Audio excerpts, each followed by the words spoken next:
अरुणजी सिधै विषयमा प्रवेश गरौँ। हुन्छ। यो चुनावको मुखैमा नेपाली काङ्ग्रेसको नेतृत्वमा परिवर्तन आयो। मैले यसलाई के भनेको छु भने निर्मम र कठोर ढङ्गले परिवर्तन आयो। राष्ट्रिय राजनीतिमा यसको निकै ठुलो प्रभाव पर्छ। त्यसको प्रभाव कस्तो हुन्छ, सकारात्मक नकारात्मक, काङ्ग्रेसको हकमा, राज्यको हक, देशको हकमा कस्तो हुन्छ त्यो त पछि यसका आयामहरू अनेक होलान्, तर ठुलो प्रभाव पर्दछ भन्ने मलाई लाग्छ। तपाईँ यसबारेमा के ठान्नुहुन्छ? यसका आयामहरू कस्तो प्रभाव होला, यसका आयामहरू कस्ता हुन्छन् होला? यसका आयामहरू चाहिँ यो राजनीतिमा अब भाष्य परिवर्तनको अध्याय सुरु भयो। हजुर।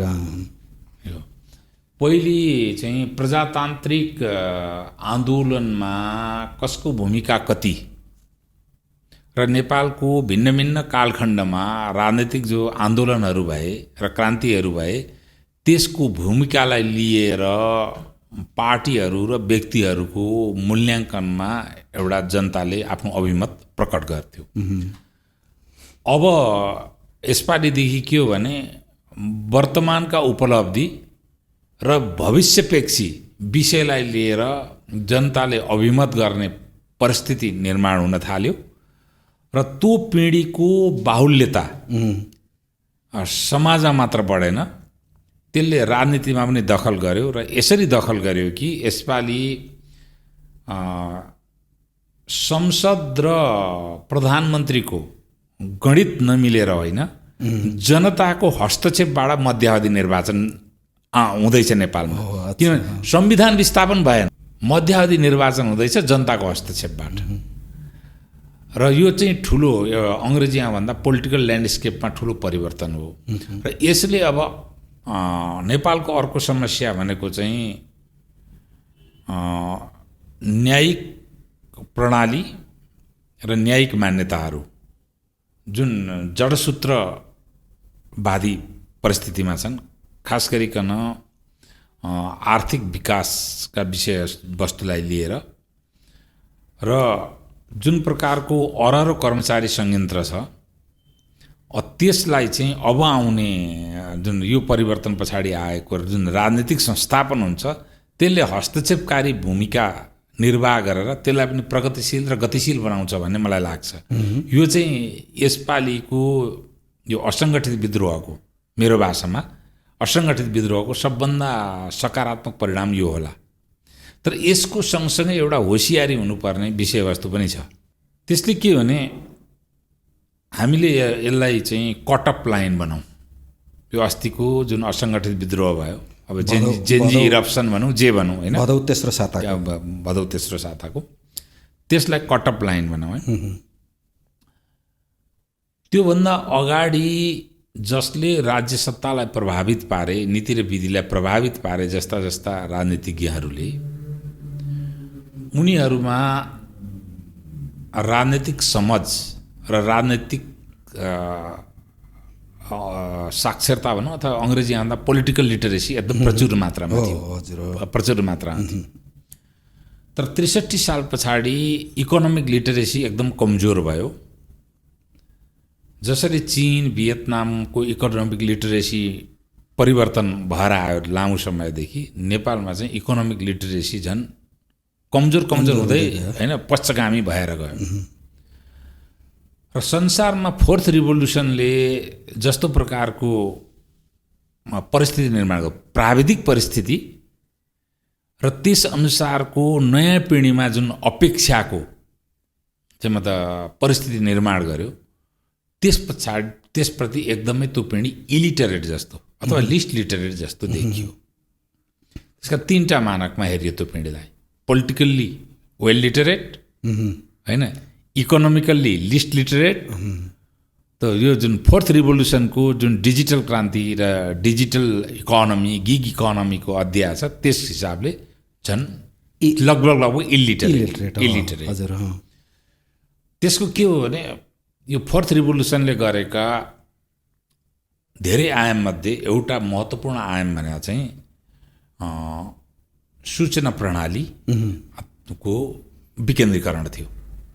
यो चाहिँ एकदम decentralisation of news and views system होइन, इन्फर्मेसन सिस्टम। पहिले एउटा मिडिया हाउसले निश्चित विषयवस्तुका भ्युजहरू र न्युजहरू प्रडक्ट रूपमा निकाल्ने गर्थ्यो र त्यो टेलिभिजन सेटमा, रेडियोमा होला अथवा ब्रडसिट प्रिन्टिङ मिडियामा आउने गर्थे। त्यसले आम रूपमा प्रभाव बनाउँथ्यो। अब यो भएन, हरेक मान्छेको फोन सेटबाट न्युज र भ्युजहरू व्यक्तिले पनि प्रभाव बनाउन थाल्यो, समूहले प्रभाव बनाउन थालिसक्यो। त्यसमा चाहिँ त्यो कट अफ डेटभन्दा अगाडि जो चाहिँ राजनीतिक संस्थापन त त्यो एकदमै कम सूचित र त्यसको जुन गम्भीरता थियो त्यसप्रति उनीहरू चाहिँ यथेष्ट सचेत देखिएनन्। त्यसको परिणाम आयो नि त। अबको पिँढी सबभन्दा ठुलो यहाँ चाहिँ त्यो फल्ट लाइनहरू जुन डिमार्केसन छ, त्यो डिमार्केसनबाट अब अहिले भनौँ न यताको त्यो छ। अब चाहिँ के हो भने अहिले जसरी केही उदयमान दलहरू अथवा पुरानै दलहरूले पनि जस्ता प्रकारका उम्मेदवारहरूलाई छानिरहेका छन् अथवा छान्ने क्रममा छन् र जस्ता मान्छेहरूको लोकप्रियता र राजनैतिक अनुमोदन समाजले सञ्जाल मार्फत अथवा सञ्चार मार्फत गरिरहेको अवस्था म देख्छु। त्यसले हामीलाई कुन अध्यायमा अब पुर्याउँदैछ भने राजनैतिक रूपले कम शिक्षित लिस्ट लिटरेट पोलिटिकल्ली, इकोनोमिक लिटरेसीमा पुरानो पिँढी र यो पिँढीमा खासै त्यो फरक देखिएन। अहिले पनि त कमै लिटरेसी देखिया छ। त डिजिटल हिसाबले फोर्थ रिभोल्युसनको इकोनोमिक प्याराडाइम बाहेक अरू प्याराडाइम, इन्फर्मेसन सिस्टमको प्याराडाइममा हाइपर लिटरेट अहिलेको पछिल्लो पिँढी। हजुर, अब यसले हस्तक्षेपकारी भूमिका खेलेको राजनीति उपरान्त कस्तो भएर जाला यो त म त अपेक्षा बाहेक मसित छैन है। कस्तो जाला भने त्यसको परिणाम र त्यस अन्तर्गत राज्य व्यवस्थापन सबैको म प्रतीक्षामा छु। कुनै अपेक्षा बिनाको प्रतीक्षा छ। यसको अर्थ अब यो काङ्ग्रेसमा आएको नेतृत्व परिवर्तनले जुन अघि मैले भने निर्ममतापूर्वक कठोरतापूर्वक आएको परिवर्तनको प्रभावका हिसाबले चाहिँ के हो त? त्यसो भए कङ्ग्रेसभित्रकै राजनीतिप्रति चाहिँ मेरो बडो चाहिँ हस्तक्षेपकारी टिप्पणीहरू होइन, चासो आएका थिए, भइरहेको यो इनताकसम्म। त्यस कारण पनि यो जिज्ञासा मेरा लागि बढी सान्दर्भिक पनि छ र प्रासङ्गिक पनि छ। नेपाली कङ्ग्रेसमा त्यो असङ्गठित विद्रोह पश्चात दुईटा विकल्पमा थियो। या त जुन मैले त्यो लाइनभन्दा पहिलेको पिँढी भने जसले चाहिँ मतलब नेपाली कङ्ग्रेस र समस्त राज्यलाई व्यवस्थापन गरिरहेको थियो, शेरबहादुर देउवाहरूको पिँढी र उहाँको टिम पछिल्लोसम्म तपाईँ त्यहाँदेखि आएर एनपी साउदहरूसम्मको, त्यसलाई जबरन क्या त विस्थापन गर्नु पर्थ्यो है, या त कनिष्ठ पिँढी जुन थियो 46 पछाडि शिक्षित र प्रशिक्षित पिँढी, त्यो पिँढी या त पलायनको अध्यायमा जानु पर्थ्यो। त्यो निर्मम परिस्थिति थियो। त्यसमध्ये दोस्रो भन्दा पहिलो विकल्पमा नेपाली कङ्ग्रेस चाहिँ यसपालि गयो विशेष महाधिवेशनमा। अलिकति ढिला भयो, अलिकति अगाडि हुनु पर्थ्यो यो विशेष महाधिवेशन। त्यो भए अहिले जस्तो चाहिँ मतलब जुन निर्वाचनका प्रक्रियाहरूले जुन पेलेको छ नि, यो पेलेको अवस्था आउँदैन र ठिग्रिएर जनतामा जान अलिक व्यवस्थित भएर जान सक्छ। अलिकति अगाडि बढौँ। जस्तो असोज 29 गते पूर्णबहादुर खड्काले कार्यवाहक सभापतिका रूपमा उहाँले चाहिँ यो मागपत्र के भन्ने विशेष अधिवेशनको आह्वान गरेको जुन माग छ त्यो चाहिँ हस्ताक्षर उहाँले बुझ्नु भएको हो।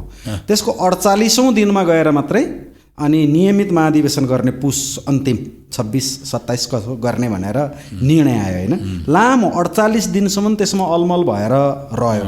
यही बिचमा काङ्ग्रेस जस्तै त्यही राष्ट्रिय परिस्थितिमा काङ्ग्रेस जस्तै अर्को काङ्ग्रेसको प्रतिस्पर्धी दल नेकपा एमालेको महाधिवेशन भयो। नेतृत्वमा भलै त्यहाँको उनीहरूको आन्तरिक कुरा आफ्नो ठाउँमा छ, तर महाधिवेशन त भयो नि, नेतृत्व त आयो नि, होइन? नेतृत्व आयो, अध्यक्षमा पुरानै नेतृत्व कायम रहे पनि नेतृत्व नयाँ आयो, नयाँ अधिवेशन भयो, अर्को अधिवेशन भयो। तर काङ्ग्रेसको संस्थापन पक्ष, तत्कालीन संस्थापन पक्ष शेरबहादुर देउवा, पूर्णबहादुर खड्का लगायत उहाँको टिम चाहिँ यो नियमित वा विशेष महाधिवेशन जुनसुकै होस् त्यो गर्न किन तत्पर भएन के? मलाई यसमा बडो जिज्ञासा छ। किनभने त्यत्तिकैमा ऊ चाहिँ तयार भयो, एमालेले सम्पन्न गर्यो। म त यो बडो सान्दर्भिक विषयवस्तु हो, जुन अघि भने नि भविष्यपेक्षी र 46 साल पछाडि प्रशिक्षित युवा पिँढीको जुन लेभलको हस्तक्षेपकारी भूमिका नेकपा एमालेमा हुनुपर्थ्यो त्यो हुन सकेन र त्यो पिँढी पलायनको अध्यायमा पुग्यो र त्यो धारणा राख्ने र त्योसित सहमत हुनै पर्ने व्यक्तिहरू पलायनको परिस्थितिमा पुगे। नेपाली कङ्ग्रेसमा चाहिँ त्यो पिँढी सशक्त भएको हुनाले पलायन नभएर त्यसले चाहिँ जबरन हस्तक्षेप गरेर नेतृत्व लिएर आयो र नेकपा एमाले जुन परिस्थिति भयो त्यो परिस्थिति निर्माण हुन्छ भनेर पुरानो पिँढीले चाहिँ समयलाई ढिला गर्दै लग र अन्तिममा दबोच भन्ने नीतिमा अगाडि बढ्दैन, सकिँदैन, अन्तिममा प्रेसरमा परियो, समयको दबावमा पारेर सम्झौता गर्न लगाउने परिस्थितिमा गयो। यो ट्याक्टिकल र चाहिँ म त स्ट्राटेजिक पोलिटिक्सबाट अलिकति अगाडि सचेत हुनु पर्थ्यो। अहिले चाहिँ को जसले यो कनिष्ठ पिँढी गगन विश्वको पिँढीले, तर उनीहरूमा पनि त्यो सचेतता अलिकति पछि आयो, अलिक अगाडि हस्तक्षेप गर्नु पर्थ्यो। त्यो हस्तक्षेप नहुनुको पछाडि चाहिँ के भने त्यहाँ बिचको चाहिँ एउटा सशक्त जमात पनि थियो क्या, पलायन हुन पनि नदिने, पुरानोलाई हाबी पनि हुन दिँदैन, हामीहरू समायोजन गर्छौँ भनेर बस्दै चाहिँ भने त्यो बिचको जमातको गाडी छुटेर अब पछिल्लो जमातले चाहिँ हस्तक्षेपकारी भूमिका गर्यो। जुन सशक्तता पछिल्लो पिँढीको नेपाली कङ्ग्रेसभित्र रह्यो त्यसको कारण के थियो भने गत महाधिवेशनमै त्यो पिँढीको एकदम गतिलो उपस्थितिका साथ नेपाली कङ्ग्रेसमा नेतृत्व आयो। जस्तो त्यो परिस्थिति नेकपा एमालेमा भएन नि त, होइन? त्यो भएन।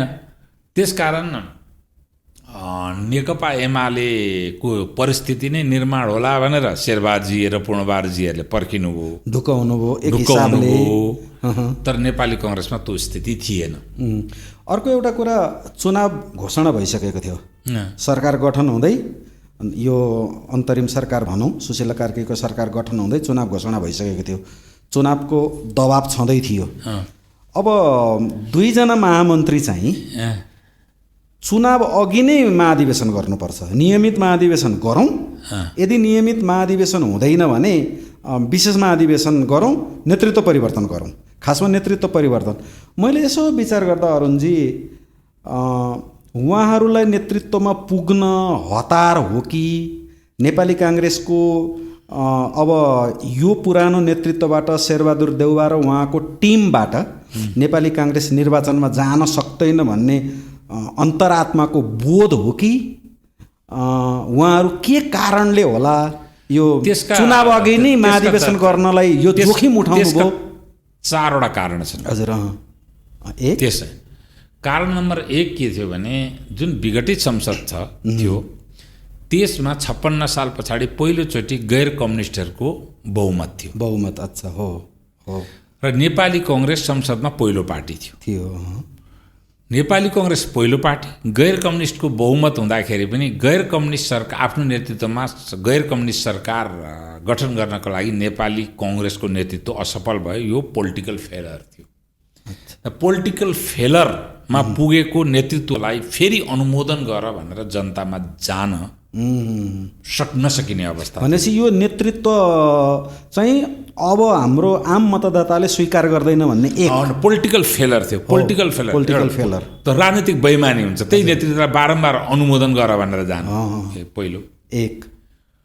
दोस्रो, आर्थिक नीति र परराष्ट्र नीति कम्प्लिटली फेल भएको थियो समग्र राज्य समग्र राज्यको। र त्यसमा परराष्ट्र नीतिमा त नेपाली कङ्ग्रेसले नै अनवरत रूपमा लामो समयसम्म त्यो मन्त्रालय सम्हालिरहेको अवस्था थियो। र नेपाली कङ्ग्रेस अन्तर्राष्ट्रिय प्रजातान्त्रिकताको एउटा नेपालको सबैभन्दा पुरानो शक्ति, हजुर, विश्वसनीय शक्तिले अन्तर्राष्ट्रिय किताकै आफ्ना सम्पत्ति अथवा एसेट्सहरूलाई गुमाउँदै थियो। भारतको विश्वास नेपाली कङ्ग्रेसमाथि गुमिरहेको थियो। जापानको विश्वास पछिल्लो त्यहाँ भिक्टी परेड पछाडि गुमायो नेपाली कङ्ग्रेसले। अनि बारम्बार हमासलाई भोट हालेर इजरायलको विश्वास गुमायो। के त ग्लोबल एसेट हुन्। इजरायल र जापानको अमेरिका र युरोपमाथि त भयङ्कर ठुलो प्रभाव छ नि त, बुझ्नु पर्यो नि त।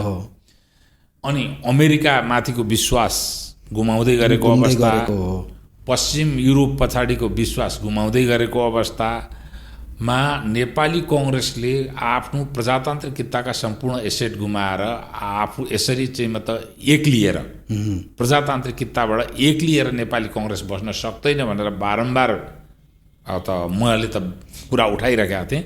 त्यो कुरालाई वर्तमान यो चाहिँ पछिल्लो पिँढीको नेतृत्वले महसुस गर्यो। काङ्ग्रेसभित्रै पनि यो कुरा बारम्बार उठिराखेकै थियो होइन।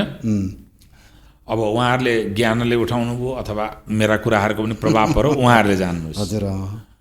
अब इकोनोमी फेलरको बारेमा मैले भन्नु परेन होइन। तर गगनजीले बारम्बार अब लिबरल इकोनोमीमा हामीले 48 देखि 51 सालमा यत्रो राम्रो गरेका थियौँ, फेरि गर्नुपर्नेमा हामीहरू कन्ट्रोल इकोनोमीतिर गयौँ, अब भेनेजुएला मार्गमा गयौँ भनेर बोलिराख्नु भएको थियो। यो 3टा फेलर। अब चौथो चाहिँ के थियो भने मान्छे राम्रै भए पनि साह्रै लामो समयसम्म जनतामा एउटै मान्छे गइरह्यो भने जनतामा एउटा दृष्टि थकान हुन्छ। मैले दृष्टि थकान भन्ने शब्द प्रयोग गर्छु। र नेपाली कङ्ग्रेसका धेरै नेतृत्वमा रहनुभएका व्यक्तित्वप्रति नेपाली जनताहरूको दृष्टि थकान थियो, एन्टी इन्कम्बेन्सी थियो। जहिले उही मान्छे। त्यसकारण त्यो दृष्टि थकान अर्को कारण थियो। र अर्को अब यी 4वटा कारण र अब सहकारणहरू छन् इकोनोमिक फेलरका। इकोनोमिक फेलरका सहकारण के भयो भने राज्य कोष चाहिँ कमजोर हुँदै गयो। त्यसै राज्यले डेभलपमेन्ट बजेट र ठुला प्रोजेक्ट ल्याउन सक्न छोड्यो। अनि अब मानिसहरूको दैनन्दिनीको आवश्यकताहरू बढ्दै गए। रोजगारी राजनीतिको होस् कि कर्मचारी तन्त्रको होस्, सबै क्षेत्रमा आवश्यकता बढ्दै गए। त्यसले गर्दाखेरि सेवामा आधारित भ्रष्टाचार बढेर गयो। जब सेवामा आधारित भ्रष्टाचार कुनै देशमा हुन्छ भने त जनजनमा पुग्छ नि त सेवामा आधारित। बरु एउटा परियोजना भयो भने 10 अरबको परियोजना आयो, त्यसमा कति खायो ठेकदार र उसको बिचमा होला, त्यो जनतासम्म पुग्दैन, जनताले एउटा डेभलपमेन्ट पाइरहेका हुँदैन, धेरै त वास्तवमा हुँदैन। त्यसलाई चाहिँ के भने इन्साइड एजेन्सीहरू जस्तो यहाँ चाहिँ जस्तो मनी लन्ड्रिङ यिनीहरूले बरु चाहिँ राजस्व अनुसन्धान तिनीहरूको दायरामा पर्ला, तर जनताको नजरमा त धेरै पर्दैन। जन्म दर्ता गराउनलाई पनि 100 रुपैयाँ खल्तीमा हालिदिनु पर्ने जुन बाध्यता सेवामा आधारित भ्रष्टाचार हो, त्यो चाहिँ यो आर्थिक नीतिको फेलरको एउटा अर्को चाहिँ कारण थियो। त्यसबाट उत्पन्न एउटा परिणाम थियो। त्यस्ता यावत कारणले गर्दाखेरि एक किसिमको असङ्गठित विद्रोह, जनताको असन्तुष्टि काहीँ पोखेर एउटा विद्रोह हुनु पर्थ्यो। अब सङ्गठित विद्रोह किन हुन सकेन भन्दाखेरि म्युजिकल चेयरमा बसेर सबै राजनीतिक शक्तिहरू त एक गरी अर्को एक पछाडि अर्को त सहकार्य गरिराखेका छन्। अनि तात्कालीन अवस्थामा नेकपा माओवादी अपोजिसनमा भए पनि त यो फेलरको दायित्व त उसको पनि रह्यो। त्यसकारण सङ्गठित राजनैतिक शक्तिहरू सबै कुनै न कुनै किसिमले बसिराखेका भए, उनीहरू आफ्नैमा सत्ताकै वरिपरि घुमे, सबै सत्ताधारी भए नि त। हो, त्यो अवस्थामा सङ्गठित विद्रोह नभएर अनि जनता आफै सडकमा निक्लेर असङ्गठित विद्रोह गर्नुपर्ने बाध्यात्मक दबावमा पर्यो। यसको साइन्स चाहिँ म यसरी बुझ्छु। त्यसो भए यसो भन्नु पर्यो हामीले, त्यसो भए तपाईँको कुराबाट के म निष्कर्षमा पुग्न सक्छु भने कि यो परिस्थितिलाई नेपाली काङ्ग्रेसका अहिलेलाई अब महामन्त्रीद्वय पनि भनौँ, तत्कालीन महामन्त्रीद्वय र नेपाली काङ्ग्रेसमा जसले विशेष अधिवेशनको माग गरे उनीहरूले यो परिस्थितिलाई चाहिँ बुझ्न सके, होइन बकाइदा मनन गरेका थिए, मनन गरे एकदम। म धेरै मान्छेसित त्यतिखेर कन्ट्याक्टमा थिएँ, एकदम बाध्यतावश पुरानो संस्थानलाई अनुमोदन गरेका मानिसहरूमा पनि यो यथेष्ट चाहिँ म त महसुस गरेको अवस्था थियो यो विषय। अरुणजी, अब म नेपाली काङ्ग्रेसकै यो महाधिवेशनकै सेरोफेरोमा अलिकति जान्छु। नेपाली काङ्ग्रेसमा सभापतिका आकाङ्क्षी र त्यस पदमा अपेक्षित पनि नेता शेखर कोइराला, उहाँ चाहिँ नियमित अधिवेशनका पक्षमा खुलेर उभिनुभयो र उहाँको तर्क के रह्यो भने पार्टी फुट्छ, यदि विशेष महाधिवेशनतिर हामी गयौँ भने पार्टी फुट्छ र चुनावको मुखमा यो चाहिँ दुर्भाग्य हुन्छ भन्ने उहाँलाई, यसलाई उहाँको म एउटा इमान्दार प्रयास होला, इमान्दार चेतना होला भनेर मैले चाहिँ त्यसरी लिएको छु कि। तर उहाँ नै महामन्त्रीद्वयका साथ, गगन र विश्वका साथ उहाँहरू नै त्यो विशेष महाधिवेशन बोलाउने त्यो टिममा, त्यो पहलमा उहाँ लाग्न पनि त सक्नुहुन्थ्यो, मलाई त्यस्तो लाग्छ है, लाग्न पनि सक्नुहुन्थ्यो। तर उहाँ विपक्षमा उभिनु भयो के, किन होला, किन उहाँले त्यो आँट गर्नु भएन? वा साँच्चै उहाँले अत्यन्त निश्चल मनले यो काङ्ग्रेसको रुखको चारतारे झन्डा विभाजित हुन्छ भनेरै हो वा के हो? हुँदा परिणामस्वरूप उहाँ त संस्थापनका विपक्षी हुनुहुन्थ्यो, शेरबहादुर देउवासँग सभापति पदमा थोरै मतले पराजित हुनुभएको, हुँदा त विशेष महाधिवेशनको मुखमा आएर त उहाँ त संस्थापन पक्षमा जानुभयो र यता विशेष महाधिवेशनको विपक्षमा हुनुभयो क्या। यो परिस्थितिमा शेखर कोइरालाको त्यो मनस्थितिलाई तपाईँले कसरी लिनुभएको छ के होला कि यस्तो कारण चाहिँ के भने? र म तपाईँलाई यहाँ अलिकति सजिलो बनाउँछु, कोइराला परिवारको विरासत समेतलाई दृष्टिगत गरेर भन्दाखेरि उमेरमा पाएको भए पनि उहाँको राजनैतिक यात्रा चाहिँ धेरै कान्छो हो, पछिल्लो अध्यायमा, र उहाँले उपल्लो पार्टीभित्रको विपक्षी नेतृत्वको रूपमा पनि लामो समयसम्म चाहिँ काम गर्नुभएको होइन। र उहाँको दुर्भाग्य भनौँ कि यो जहिले पनि पार्टी नेतृत्वसित एउटा न एउटा चाणक्य हुने गर्छ। किशुनजी आफै चाणक्य हुनुहुन्थ्यो, गिरिजाबाबु पनि आफ्नो त्यो क्यापासिटी थियो, त्यसका बावजुद पनि वरिपरि उहाँले कस्ता कस्ता पात्रहरू राख्नु भएको थियो त्यतिखेर। अहिले डाक्टर शेखरको वरिपरि उहाँको चाहिँ म त त्यस्तो परिवृत्तीय पात्रहरूमा त्यो राजनीतिक दूरदृष्टि र त्यो राजनीतिक विश्लेषण गर्न सक्ने क्षमताको ठुलो न्यूनता मैले देखेँ। क्षितिजसम्म हेर्न सक्ने एकदम न्यूनता मैले देखेँ। र बाहिरका मानिसहरूको चाहिँ परामर्शलाई पनि यथेष्ट रूपमा अङ्गीकार नगरेको स्थिति देखियो। तेस्रो, अन्तर्राष्ट्रिय राजनीतिको परिवर्तनको पदचापलाई राम्ररी ग्रहण गर्न नसकेको अवस्था मैले देखेँ। यावत कुराले नियत भन्दा पनि समझको समस्या ठुलो देखेँ मैले त्यहाँ शेखर कोइराला र उहाँको परिवृत्तीय पात्रहरूमा नियत भन्दा समझको समस्या ठुलो देखेँ। त्यही भएर अघि मैले भनेको कि उहाँको चाहिँ इमान्दार एउटा प्रयास, स्वच्छ विचार हुन सक्छ। राजनीतिमा रणनीति भन्ने बहुत महत्त्वपूर्ण कुरा हो। आदर्शले युटोपियाले मात्रै राजनीति चल्दैन हैन। त्यस कारण आदर्श र रणनीति समानान्तर रूपले अगाडि लिएर जान सक्नुपर्छ।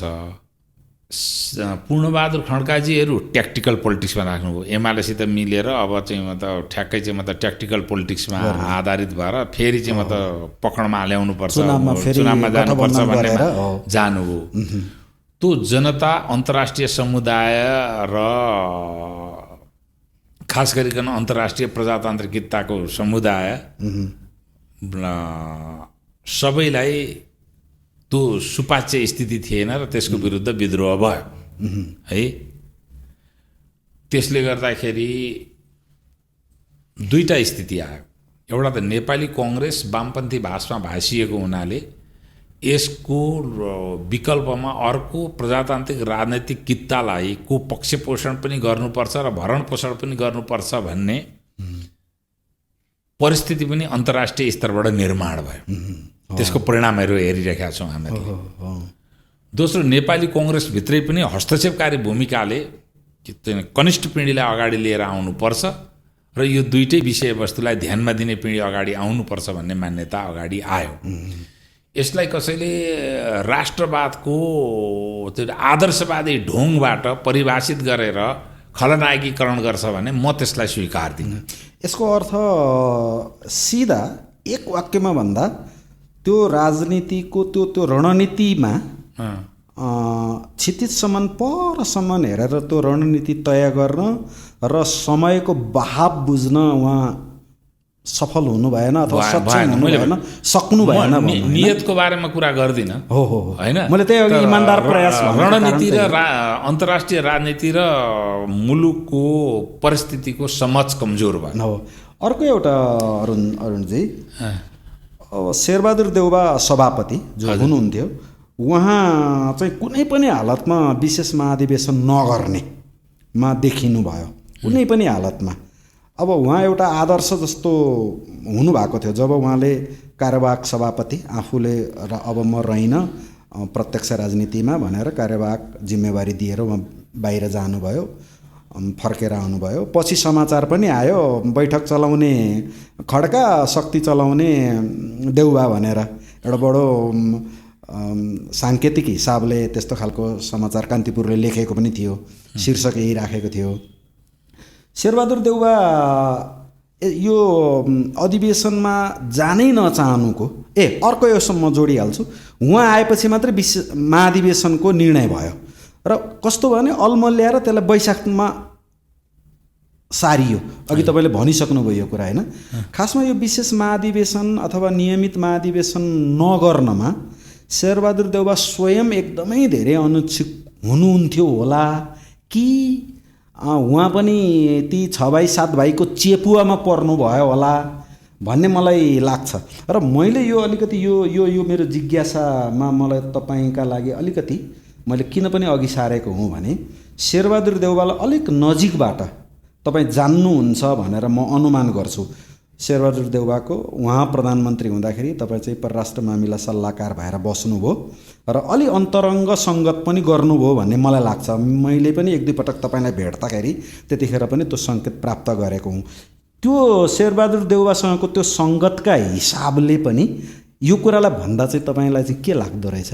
यो चाहिँ अहिले शेरबहादुर देउबाज्यूको पछिल्लो परिस्थिति हेर्दाखेरि मेरो त 40 वर्षदेखिकै लगभग सङ्गत ठ्याक्कै राजाको स्थितिदेखि क्या। राजालाई दरबार छोड्नुभन्दा अगाडि के लाग्थ्यो अरे भने हजुर यी सबै दरबारिया छन् र म छु भने जस्तो लाग्थ्यो अरे। तर वस्तु त बिपी कोइरालाले भने जस्तो राजा थिए र दरबारिया थिए क्या। अनि यो परिस्थिति आउनुभन्दा अगाडि शेरबहादुरजीलाई पनि के लाग्यो भने यी वरिपरिका मेरा चाहिँ मतलब जो नेतृत्वमा रहनुभएका व्यक्तित्वहरू हुनुहुन्छ उहाँहरू हुनुहुन्छ र उहाँको बदौलत म उभिएको छु भन्ने उहाँलाई राजनीतिक रूपले छु भन्ने उहाँलाई लाग्यो। उहाँले चाहिँ छोडेर त्याग हिँडिसकेको परिस्थितिलाई पनि फेरि उहाँलाई ड्र्याग गरेर लिएर आइयो होइन। तर वस्तु त के थियो भने शेरबहादुर देउबाजी हुनुहुन्थ्यो र उहाँका परिभित्रीय पात्रहरूको सान्दर्भिकता थियो, कुरो उल्टो थियो। त्यो विषयलाई ठ्याक्कै राजाले जसरी चाहिँ मतलब बुझे त्यसरी नै शेरबहादुरजीले बुझिदिनाले यो परिस्थिति निर्माण भयो। र उहाँ चाहिँ म यसै गरी यसलाई टारेर लिएर जान सक्छु विशेष महाधिवेशन। धेरैवटा के भने उहाँले 5-6 चोटि प्रधानमन्त्री हुँदाखेरि टेक्टिकल पोलिटिक्समा उहाँ माहिर मान्छे हो होइन, पोलिटिकल प्लानिङमा एकदमै माहिर मान्छे उहाँ। तर पोलिटिकल ल्यान्डस्केप कसरी परिवर्तन भएको छ र कसरी चाहिँ मतलब हस्तक्षेप होइन, यो त के भने एकदमै सशक्त र वैधानिक होइन रिभोल्युसन भयो नि त यो त काङ्ग्रेसभित्र त वैधानिक रिभोल्युसन हो नि यो। अब अघि मैले त्यो शब्द पनि प्रयोग गरेँ निर्ममतापूर्वक र कठोरतापूर्वक होइन, त्यो भएन। मैले दुईवटा विकल्प थियो, या त उहाँहरू विस्थापित हुनुपर्छ या त अहिले जसले नेतृत्वमा छन् यिनीहरू पलायन हुनुपर्थ्यो। त्यस कारण निर्मम र कठोर उहाँहरू आवश्यक नै भयो। उहाँहरू विस्थापन अथवा अब सम्झौताको परिस्थितिमा अब केही शक्तिमा उहाँहरूले भनेका उहाँहरूका अहिलेसम्म चाहिँ वरिपरि रहेका र अबको परिस्थितिमा पनि आफूलाई सान्दर्भिक स्थापित गर्ने नेतृत्वमा रहेका व्यक्तिहरूले टिकट पाएर फेरि पनि चुनेर आउनु होला, त्यो अलग परिस्थिति हो। तर अब पुरै संस्थापनको रूपमा नियन्त्रणात्मक नीति विधि र काङ्ग्रेसको सङ्गठनमाथिको नियन्त्रित्व उहाँहरूबाट अब सिफ्ट भयो। अब यसरी सिफ्ट भयो, राजनीतिक रूपमा अलिकति अनुभव पनि हासिल गरिसकेका, उमेरको हिसाबले युवा भनेर मानिएका पनि मान्नुपर्ने अवस्थामा रहेका दुईजना खास गरिकन गगन थापा र विश्वप्रकाशको काँधमा यत्रो ठुलो विरासत भएको, यत्रो ठुलो इतिहास भएको काङ्ग्रेसको नेतृत्व गयो।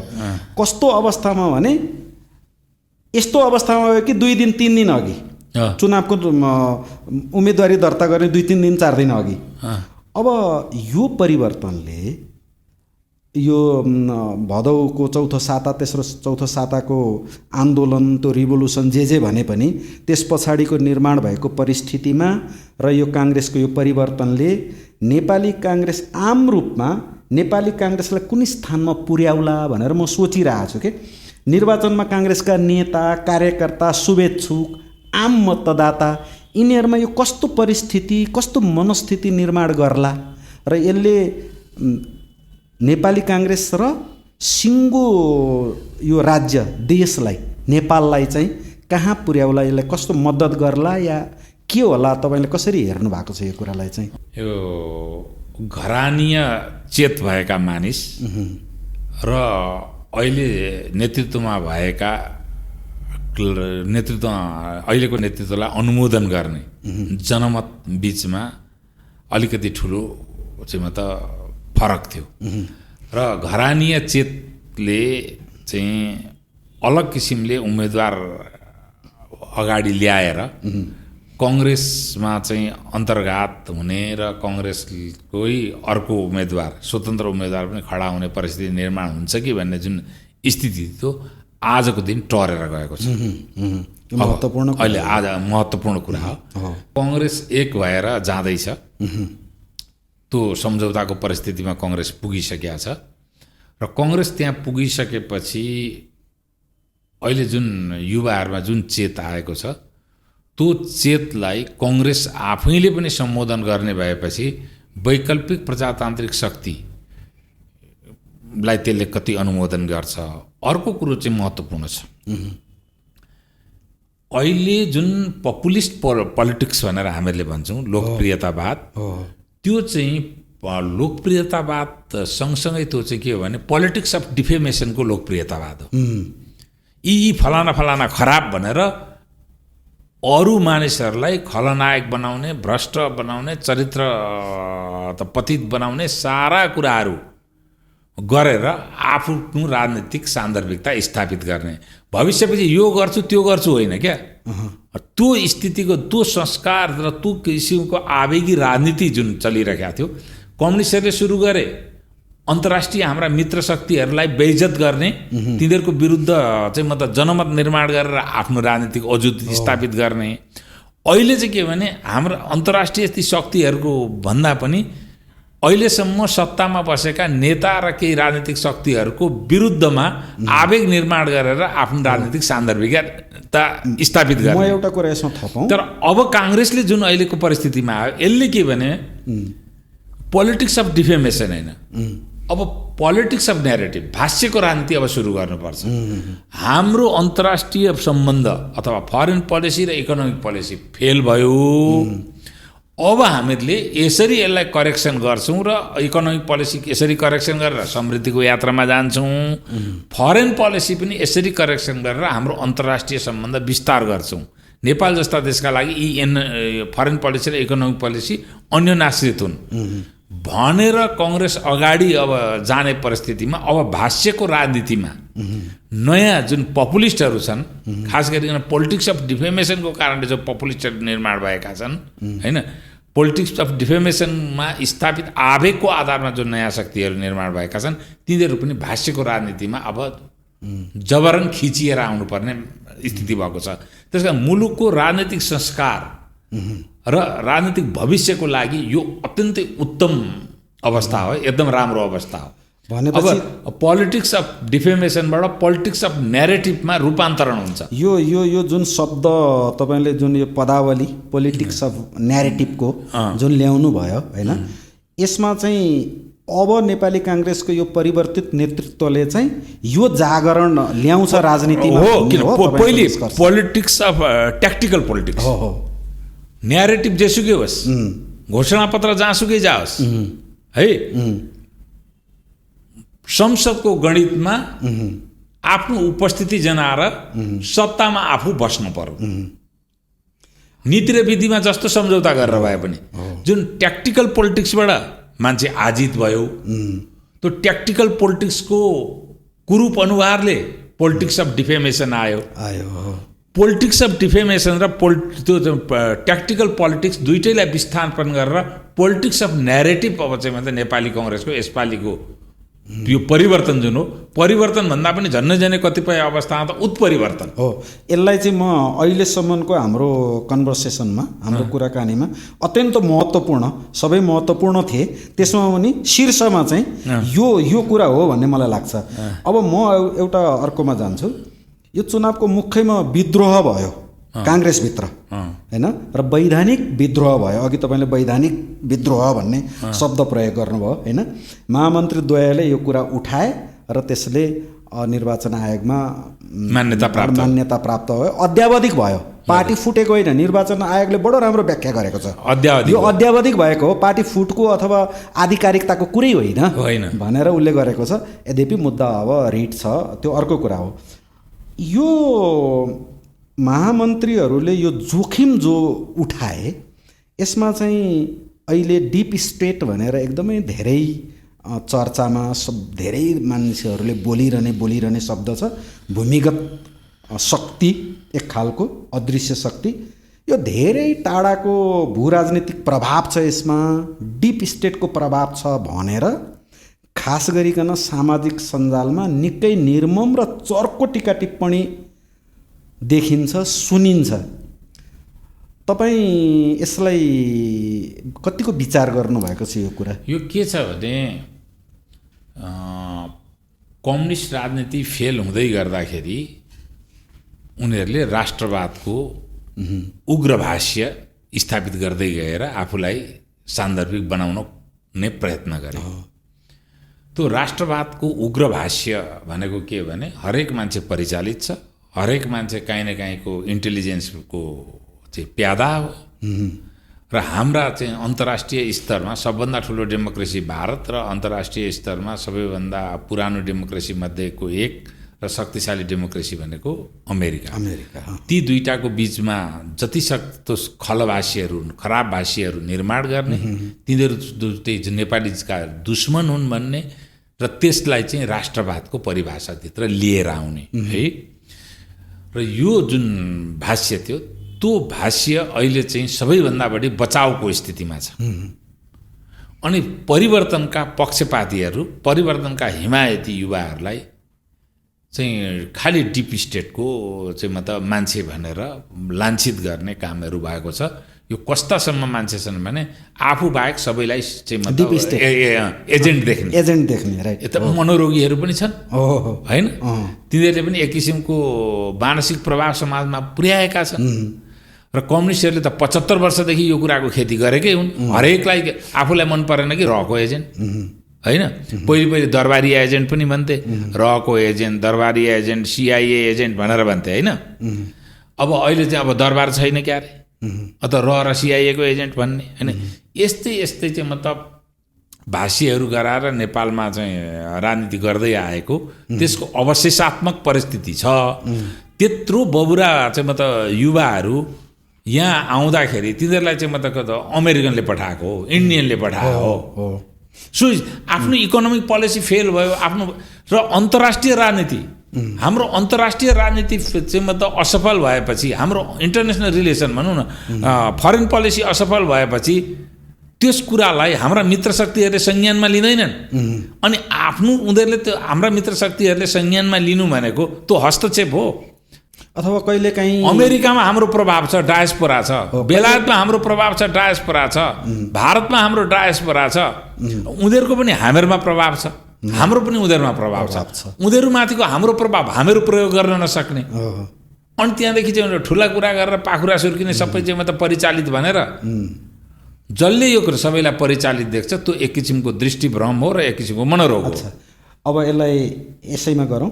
अब यो नेपाली काङ्ग्रेसकै म अलिकति कुरा गर्छु। यसमा अब यो रिट छ अदालतमा, यसको कुनै फैसला होला। काङ्ग्रेसभित्रै पनि मलाई त के लाग्छ भने अरुणजी, यो कुनै दिन सहमति भएर त्यो मुद्दा फिर्ता लिने आज भइसकेको स्थिति देखेँ मैले। त्यो पनि आउन सक्ला, तर मौजुदा स्थितिमा आजको रिट पनि छ, विवाद पनि छ भन्ने मानौँ, र मौजुदा स्थितिमा चाहिँ यो निर्वाचन, यो आगामी निर्वाचन अनि नेपालको सिङ्गो नेपालको र नेपाली जनताको, नेपालको समेत भविष्यलाई केन्द्रमा राखेर हेर्दाखेरि शेरबहादुर देउवा र उहाँको टिमको भूमिका चाहिँ सकारात्मक हुनुपर्दछ भन्ने मलाई लाग्छ। ठ्याक्कै तपाईँ त पूर्व सल्लाहकार पनि हुनुहुन्छ, अघि भनिसक्नुभयो झन्डै 40 वर्षदेखिको मेरो सङ्गत हो भनेर। शेरबहादुर देउवालाई तपाईँ के सुझाव दिनुहुन्छ? अब सुन्दैछु कि उहाँ फेरि आफूलाई डडेलधुराबाट अजमाउँदै हुनुहुन्छ भन्ने। अब अजमाएर पार्लियामेन्टमा एन्जेल गार्जियन भएर एउटा सिनियर मोस्ट पार्लियामेन्टेरियन भएर बस्दाखेरि नराम्रो विषयवस्तु होइन। उहाँका अनुभवले वर्तमान नेतृत्वलाई उहाँले चाहिँ सिन्चित गर्नुपर्छ होइन। इन्टरनेसनल पोलिटिक्समा कस्ता कस्ता कम्प्लिकेसन आउँछन्, यहाँ चाहिँ स्ट्राटेजिक इन्टरनेसनल स्ट्राटेजिक कन्फ्लिक्टबाट हामीहरू कस्तो कस्तो कम्प्लिकेसनमा फस्छौँ। मुलुकमा अहिलेसम्म भएका हामीहरूलाई चाहिँ मतलब नीति र विधिहरूका भिन्न भिन्न कालखण्डमा आएका नीति र विधिहरूको सकारात्मक र नकारात्मक प्रभावहरू के परे, ट्याक्टिकल पोलिटिक्सका अनुभवहरू कस्ता रहे। नेपालमा ट्याक्टिकल पोलिटिक्सको सबभन्दा माहिर खेलाडी त उहाँ हो नि त होइन। ट्याक्टिकल पोलिटिक्सका दुष्परिणाम र परिणामहरू कस्ता कस्ता रहे, ती अनुभवहरूले चाहिँ नयाँ नेतृत्वलाई उहाँले सिन्चित गर्नुपर्छ। पार्लियामेन्टभित्र बसेर होस् बाहिर बसेर होस्, मेरो चाहिँ यति नै अनुरोध हो। र म के भने शेरबहादुर देउवाको बहिर्गमन थोरै पनि लाञ्छित रूपमा भयो भने त्यो मेरै लागि पनि सर्वाधिक पीडादायक विषय हो। किनभने मलाई पनि के लाग्छ भने शेरबहादुर देउवाको बहिर्गमन अत्यन्त सम्मानजनक होस् भन्ने मलाई पनि लागेको थियो, र अहिले पनि म धेरै असम्मान भयो भन्ने मलाई लाग्दैन, किनभने उहाँले पनि केही बुद्धि पुर्याउनु भएन भन्ने म ठान्छु। शेरबहादुर देउवाले थुप्रै विकृतिहरू भित्र्याउनु भयो राज्य प्रणालीमा भन्ने आरोप छ, अनेक छ। तर नेपालको प्रजातन्त्र प्राप्तिको आन्दोलनमा विद्यार्थी कालदेखि जे उहाँले सङ्घर्ष गर्नुभयो त्यो चाहिँ नेपालको इतिहासमा त्यो मात्रै होइन, उहाँको अर्को महत्त्वपूर्ण कुरा छ। 5 पटक प्रधानमन्त्री यस्तो राजनीतिक चाहिँ मतलब सङ्क्रमणको अवस्थामा 5वटा चोटि उहाँले सङ्क्रमणबाट मुलुकलाई अवतरण गराउनु भएको छ। यो उहाँको पोलिटिकल कन्ट्रिब्युसनको किन चर्चा आउँदैन मलाई त विचित्र लाग्छ। हो, त्यसकारणले यसका 5 चोटि उहाँ नर्मल ट्र्याकबाट कहिल्यै प्रधानमन्त्री हुनु भएन। यो उहाँको नेपालको राजनीतिलाई र नेपालको राजनीतिक सङ्क्रमणबाट मुलुकलाई निकास दिनका लागि गरेको सबभन्दा ठुलो योगदान। अनि चुनाव गराउने प्रधानमन्त्री जहिले पनि उहाँ है, त्यो थियो र उहाँको चाहिँ मलाई लाग्छ राम्रै अक्षरले भन्न त स्वर्णिम अक्षर भन्ने पदावली छ, राम्रै अक्षरले लेखिनुपर्छ र काङ्ग्रेसको नयाँ नेतृत्वले त्यो सम्मानमा शेरबहादुर देउवालाई राख्नुपर्छ भन्ने मलाई लाग्छ र राख्छ भन्ने विश्वास पनि छ मलाई। उहाँको एउटै कुरो के छ भने उहाँसँग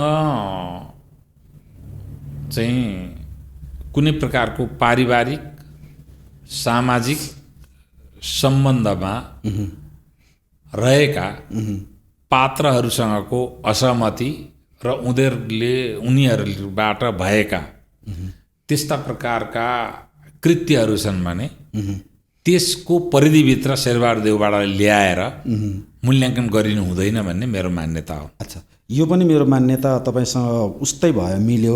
हामी कुराको टुङ्ग्यौनीतिर जाउँ। मैले के अपेक्षा गर्दछु र के आशा गर्दछु म भने अब फागुन 21 गते हुने निर्वाचन कुनै पनि आधारमा तलमाथि हुने छैन र छिटफुट त होला, पहिला पनि भएका हुन्, सानातिना इग्नोरेबल भनौँ न, नेग्लिजिबल घटनाहरू बाहेक राम्ररी निर्वाचन सम्पन्न होला भन्ने मेरो अपेक्षा छ, मेरो आशा पनि छ, होस् भन्ने कामना पनि छ। र परिवर्तन निर्वाचनले जे जस्तो गर्ला, जनता जनार्दन भनेर त बिपी कोइरालाले त्यो बेलामा यो पदावली लिएर आउनु भएको हो, भोलि फैसला जनताले गर्लान्। तपाईँ चाहिँ यो निर्वाचन पछि जे जस्तो नेतृत्व आए पनि, जे जस्तो संसद बने पनि अब चाहिँ कुन ट्र्याक लिएला भन्ने लाग्छ यो चाहिँ टुङ्ग्यौनीमा? जिन्दगीभर राजनीति नगर्नुहोस्, हाताहाती सांसद बन्नुहोस् भन्ने परिस्थिति पनि निर्माण भयो क्या। हो, त्यो अवस्था politically list literate, economically list literate, digitally hyper literate त्यो पिँढी जिन्दगीभर राजनीति नगरेको तर सांसद बनेको अवस्थामा मुलुकको परराष्ट्र सम्बन्ध, आर्थिक सम्बन्ध र नेपालको पोलिटिकल कम्पल्सनहरू, पोलिटिकल फ्याब्रिक्सलाई बुझेर त्यसले अगाडि बढाउन सकेन भने नेपाल कदाचित हेर्नुहोस् के अरे जेलेन्स्कीले युक्रेन सकिदिए, इमरान खानले पाकिस्तान सकिदिए इकोनोमिकली है। अब त्यसकारण राजनीतिक समाज भनेको बहुत महत्त्वपूर्ण कुरा हो। यो अहिले त क्लासिकल कुरा लाग्ला, मेरो केस हेरेर पनि झन् मानिसहरूलाई रिस उठ्ला यो कुरा भनिरहँदाखेरि। तर जिन्दगीभर राजनीति नगर्नुहोस्, सांसद बन्नुहोस् भन्ने जुन भाष्य स्थापित भएको छ, यो डरलाग्दो भाष्य हो र यसले कदाचित देशलाई दुर्घटना त के, हाम्रो राष्ट्रगान र पासपोर्टै दुर्घटना नपरिजाओस्। यो मैले धेरै ठुलो कुरो गरेको छु, धेरै ठुलो कुरो गरेको छु। र आगामी हाम्रो संसदले यी कुराहरू किनभने यो कुरो संसारमा पोलिटिकल जोग्राफी परिवर्तनको एकदम तीव्रतर प्रसव भयो। युक्रेन होस्, अहिले ग्रिनल्यान्डको कुरा होस् होइन, अब फकल्यान्ड र साउथ जर्जियाको कुरा आउँदैछ होइन, आउँदैछ एक पछाडि आइराखेको छ होइन। अब त्यो हो, अनि सोमालील्यान्डको विषयवस्तु होस् होइन, इस्ट चाइना सी र साउथ चाइना सीको विषयवस्तु होस्, त्यो कुराले दक्षिण एसियालाई प्रभावित पार्दैन भन्ने छैन। प्रभावित पार्ने यथेष्ट फ्याक्टरहरू दक्षिण एसियामा छन्। त्यसकारण यी कुराहरूलाई मध्यनजर गरेर पोलिटिकल म्याच्युरिटी भएका 2-4 जना मान्छे त पार्लियामेन्टमा हुनपर्छ। हस् अरुणजी, हाम्रो निम्तो स्वीकार गरेर आइदिनु भयो, धेरै धन्यवाद। ल, यहाँलाई पनि धन्यवाद।